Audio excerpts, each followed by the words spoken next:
అన్నాద్భవంతి భూతాని అని భగవద్గీతలో భగవానుడు చెప్పాడు. అన్నము నుండే సమస్త ప్రాణికోటి ఉద్భవిస్తున్నదని భావం. ఇన్ని ప్రాణుల ఉద్భవమునకు కారణము అవుతున్న అన్నాన్ని పరబ్రహ్మతో సమానముగా మన శాస్త్రాలు ప్రస్తుతించాయి. అటువంటి అన్నమును దానం చేస్తే వచ్చే పుణ్యము ఎటువంటిదో వేరే చెప్పనక్కర్లేదు.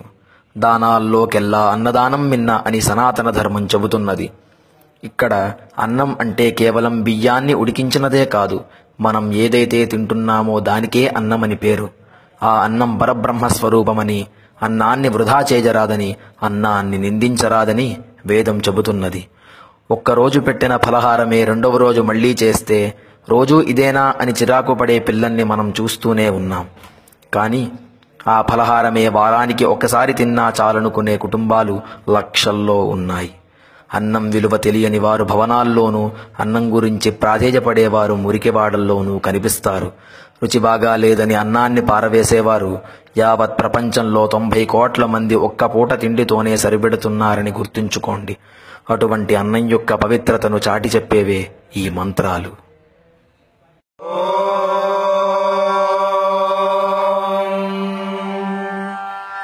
అన్నాద్వై ప్రజా ప్రజాయంతే యాః కాశ్చ పృథివీగశ్రితాః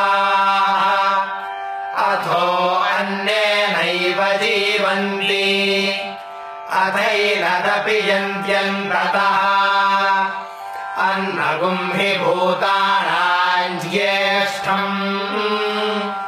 తస్మాత్ సర్వౌషధముచ్యతే సర్వం వైతేన్నమాప్నువంతి యేన్నం బ్రహ్మోపాసతే అన్నగుం హి భూతానాం జ్యేష్ఠం తస్మాత్ సర్వౌషధముచ్యతే అన్నాత్ భూతాని జాయంతే జాతాన్యన్నేన వర్ధన్తే అద్యతేతి చ భూతాని తస్మాదన్నం తదుచ్యత ఇతి అన్నం న నింద్యాత్ తద్వ్రతం ప్రాణో వా అన్నం శరీరమన్నాదం ప్రాణే శరీరం ప్రతిష్ఠితం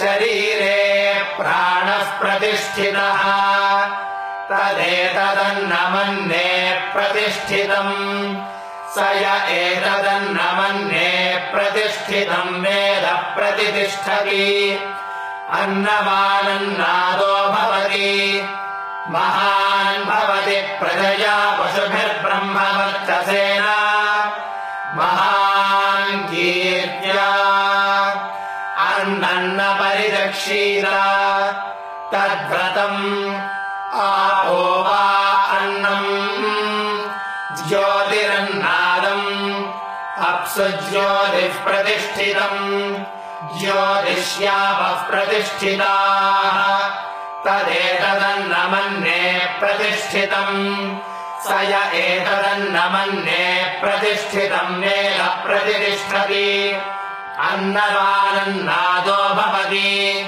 మహాన్ భవతి ప్రజయా పశుభిర్బ్రహ్మవర్చసేన మహాన్ కీర్త్యా అన్నం బహుకుర్వీత తద్వ్రతం పృథివీ వా అన్నం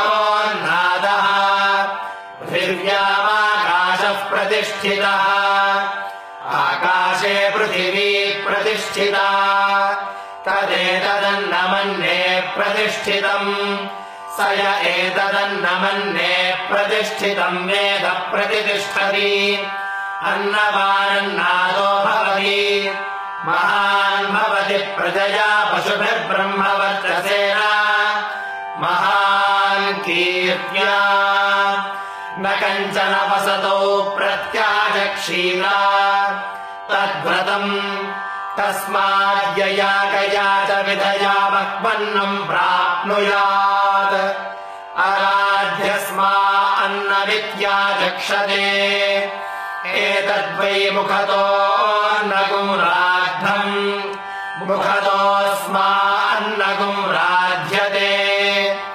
एतद्वै मध्यतोऽन्नगुं राद्धम् मध्यतोऽस्मान्नगुं राध्यते एतद्वा अन्नतोऽन्नगुं राद्धम् अन्ततोऽस्मान्नगुं राध्यते य एवं